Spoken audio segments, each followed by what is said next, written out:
Bismillahirrahmanirrahim. Assalamualaikum warahmatullahi wabarakatuh. Yang saya hormati Al-Ustaz Syaifullah Kamali selaku dosen mata kuliah Sejarah Peradaban dan Pendidikan Islam, serta teman-teman sekalian yang insya Allah dirahmati Allah. Di sini perkenankanlah saya Alifia Erina Davani untuk menyampaikan presentasi sebagai bentuk dari tugas formatif mata kuliah Sejarah Peradaban dan Pendidikan Islam. Langsung saja di sini saya akan menyampaikan materi dengan tema dialektika akal wahyu dan perubahan peradaban Islam pada abad ke-19. Teman-teman sekalian, di sini kita memiliki beberapa bahasan, yang mana pembahasan yang pertama yaitu mengenai kedudukan akal wahyu dalam sejarah klasik. Kemudian pembahasan yang kedua, munculnya krisis dan konflik di abad ke-19 sebagai pemicu perubahan. Kemudian pembahasan yang ketiga yaitu respon pendidikan. Ini merupakan arena rekonsiliasi akal wahyu. Kemudian pembahasan yang keempat adalah dampak historis pada arah peradaban. Nah, teman-teman sekalian, langsung saja kita mulai dari pembahasan yang pertama, yaitu mengenai kedudukan akal dan wahyu dalam sejarah klasik.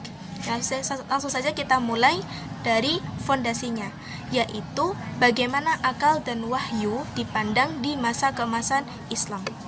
Yang poin pertama adalah akal atau al-aqlu dan wahyu atau al-wahyu saling mendukung. Jadi secara klasik keduanya dianggap sebagai dua sumber pengetahuan yang berasal dari Tuhan.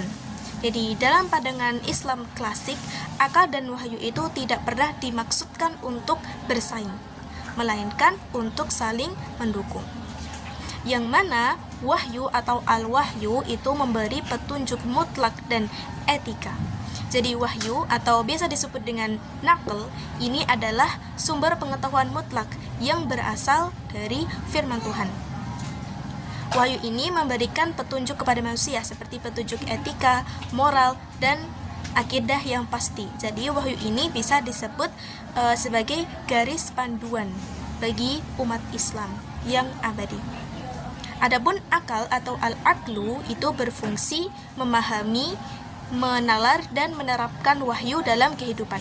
Jadi nakal ini adalah organ yang diberikan Tuhan kepada manusia atau alat yang diberikan Tuhan kepada manusia untuk memahami, menalar, dan menerapkan substansi dari wahyu dalam konteks kehidupan manusia yang terus berubah.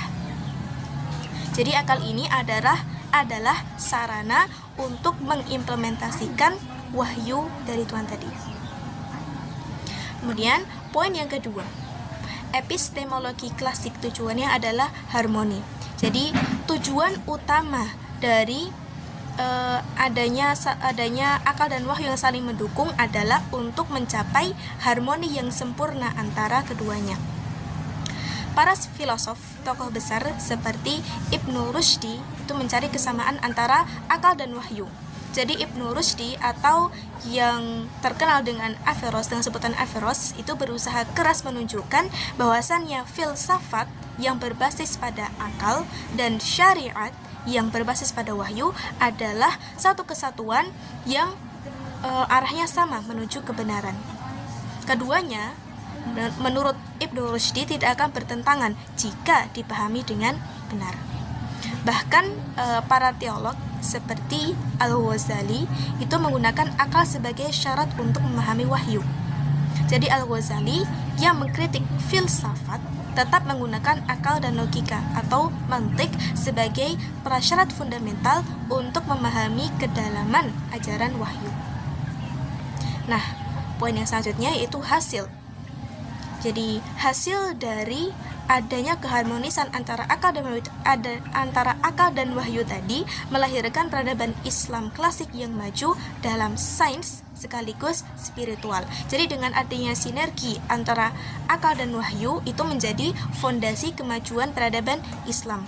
Dan hasilnya adalah melahirkan sebuah peradaban yang maju dalam sains dan ilmu terapan seperti contohnya ilmu kedokteran, optik, matematika, dan astronomi, dan tetap kokoh secara spiritual dan moral dengan berpegang pada wahyu. Kita masuk ke pembahasan yang kedua, yaitu munculnya krisis dan konflik di abad ke-19 sebagai pemicu perubahan. Jadi teman-teman sekalian, keharmonian antara akal dan wahyu tadi mulai runtuh, dan ini memicu krisis besar yang terjadi pada abad ke-19. Nah, poin yang pertama, jadi krisis dan konflik di abad ke-19 ini dipicu oleh dua faktor, yaitu faktor eksternal dan faktor internal. Faktor eksternal yang pertama yaitu kolonialisme Eropa. Kemudian yang kedua, modernitas Barat. Jadi, pemicu utama dari krisis dan konflik yang terjadi di abad ke-19 ini adalah kolonialisme Eropa dan masuknya gelombang modernitas Barat. Modernitas Barat di saat itu juga didominasi oleh rasionalisme sekuler yang cenderung memisahkan akal dari agama.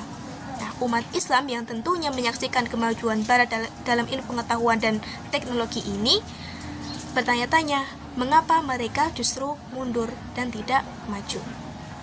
Nah, di saat yang sama, dunia Islam juga mengalami kemunduran internal. Ini masuk ke poin faktor yang kedua, yaitu faktor internal. Yang pertama adalah stagnasi intelektual atau terlalu banyak taklid atau ikut-ikutan. Jadi pada saat yang sama tadi, dunia Islam juga mengalami kemunduran internal. Yang pertama yaitu stagnasi intelektual. Jadi adanya penutupan pintu ijtihad atau penalaran hukum baru, dan lebih dominasi ke taklid atau sikap ikut-ikutan tanpa penalaran kritis yang menyebabkan adanya stagnasi pemikiran. Kemudian yang kedua, kemunduran politik di dunia Islam, yaitu kekalahan melawan kekuatan kolonial semakin menunjukkan kelemahan internal dari umat Islam. Poin yang selanjutnya, krisis epistemologi. Nah, di sini umat Islam dihadapkan pada pertanyaan, apakah mereka harus menolak modernitas atau sains atau menafsirkan ulang agama agar sesuai?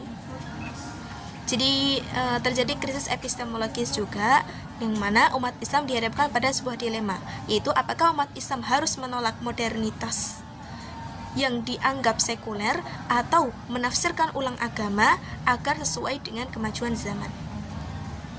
Kemudian poin yang selanjutnya, terciptanya dialektika konflik.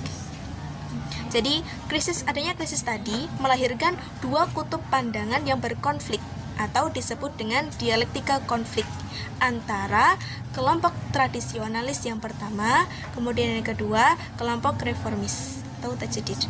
Kelompok tradisionalis sangat menekankan pada supremasi mutlak wahyu.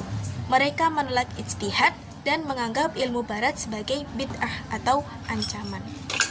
Sedangkan kelompok reformis atau tajdid ini berpandangan bahwasannya Islam adalah agama yang rasional dan sejalan dengan sains. Jadi mereka mendorong ijtihad baru untuk menjawab tantangan modern dan ingin mengambil pengetahuan ilmu barat tanpa mengorbankan iman mereka.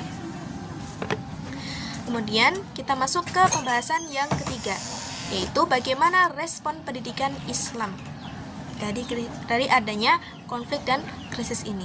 Dan ini adalah arena rekonsiliasi akal dan wahyu.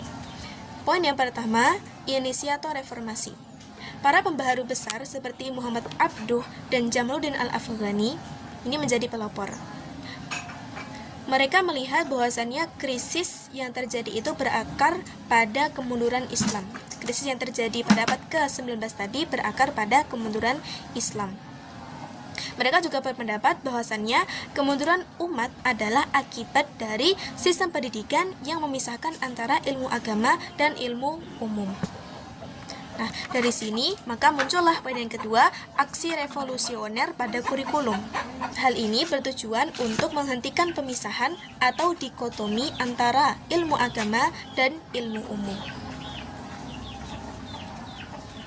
Contoh implementasi dari revolusi ini adalah reformasi Al-Azhar di Mesir oleh Muhammad Abduh yang memasukkan mata pelajaran sains, logika, dan matematika ke dalam pendidikan tinggi agama. Jadi Muhammad Abduh, beliau berjuang berjuang keras untuk memasukkan mata pelajaran sains modern, logika, dan matematika dalam kurikulum pendidikan tinggi agama, yang tujuannya adalah untuk melahirkan ulama yang juga saintis atau saintis yang juga ulama. Nah, dari sini maka lahirlah lembaga-lembaga baru. Untuk menghindari hambatan dari sistem yang lama, para reformis mendirikan lembaga-lembaga pendidikan baru yang secara eksplisit menggabungkan antara ilmu umum dan ilmu agama. Seperti yang pertama, Aligarh College. Aligarh College ini diinisiatori oleh Sir Syed Ahmad Khan. Aligarh College ini berlokasikan di India. Model pendidikan dari Aligarh College adalah mengajarkan teologi Islam bersama-sama dengan kurikulum sains dan humaniora barat. Kemudian yang kedua ada Muhammadiyah yang diinisiatori oleh Kiai Haji Ahmad Dahlan yang berlokasikan di Nusantara, yaitu di Indonesia. Model pendidikan dari Muhammadiyah ini adalah mendirikan sekolah-sekolah yang menyatukan antara pelajaran agama dan pelajaran umum dalam satu atap. Jadi kesimpulannya, model pendidikan dari dua lembaga pendidikan tadi itu menghubungkan kedua jenis ilmu dalam satu atap, yang mendorong para siswanya untuk berpikir kritis dan ilmiah. Kemudian dari situ, maka poin yang keempat, adanya perubahan metode. Pendidikan bergeser dari sekedar menghafal atau pasif menjadi analitis dan berpikir bebas aktif dalam bingkai keimanan. Jadi pendidikan mulai bergeser dari sekedar menghafal atau pasif yang melahirkan taklid atau ikut-ikutan menjadi analitis, bebas berpikir, dan berbasis ijtihad. Dan itu aktif dalam bingkai keimanan. Kita masuk ke pembahasan yang keempat, yaitu dampak historis pada arah peradaban. Pada pembahasan yang keempat ini, kita akan membahas apa saja dampak dari konflik dan upaya rekonsiliasi para reformis. Yang pertama adalah adanya kebangkitan tajdid dan nasionalisme. Jadi, konflik dan upaya rekonsiliasi yang sudah kita bahas tadi itu menjadi sebuah energi pembaruan atau tajdid yang sangat dahsyat. Dan energi inilah yang menjadi fondasi bagi gerakan kebangkitan nasional dan berdirinya organisasi-organisasi modern di seluruh dunia Islam yang menuntut pada kemerdekaan dan reformasi. Kemudian yang kedua, integrasi ilmu pengetahuan. Jadi secara intelektual hal ini melahirkan sebuah pemikiran besar, yaitu yang pertama adanya islamisasi ilmu pengetahuan. Jadi di sini mulai muncul ide bahwasannya semua ilmu, baik ilmu agama maupun umum, itu harus disatukan dan didasarkan pada satu prinsip, yaitu tauhid atau keesaan Tuhan, dan tidak ada ilmu yang netral akan nilai. Kemudian yang kedua, realisasi institusional. Di Indonesia ini terrealisasikan pada lembaga pendidikan Islam. Contohnya dalam perkembangan UIN atau Universitas Islam Negeri yang mengintegrasikan berbagai fakultas ilmu umum seperti teknik, kedokteran, dan ekonomi di bawah payung lembaga pendidikan tinggi agama. Kemudian selanjutnya, lahirnya intelektual modern. Yang pertama, yang berkapasitas rasional dan yang berkapasitas spiritual. Dampak akhirnya adalah lahirnya generasi pemimpin dan intelektual modern yang memiliki kapasitas rasional, yaitu menguasai sains dan manajemen modern, sekaligus memiliki kapasitas spiritual yang teguh pada wahyu dan nilai-nilai keislaman. Dan mereka inilah yang dipersiapkan untuk menjadi pemimpin peradaban Islam di era modern dan menjawab tantangan global. Kemudian teman-teman, kesimpulan dari materi yang saya sampaikan bahwasannya dialektika akal wahyu itu mengubah peradaban Islam dari statis atau bertahan menjadi dinamis atau rasional yang mampu berdialog dan maju bersama modernitas. Jadi, dialektika akal wahyu di abad ke-19 adalah sebuah proses yang mengubah peradaban Islam secara fundamental.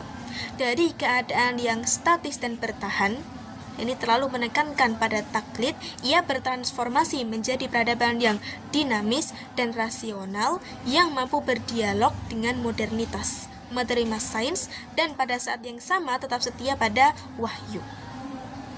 Mungkin ini yang dapat saya sampaikan, kurang lebihnya saya mohon maaf. Wassalamualaikum warahmatullahi wabarakatuh.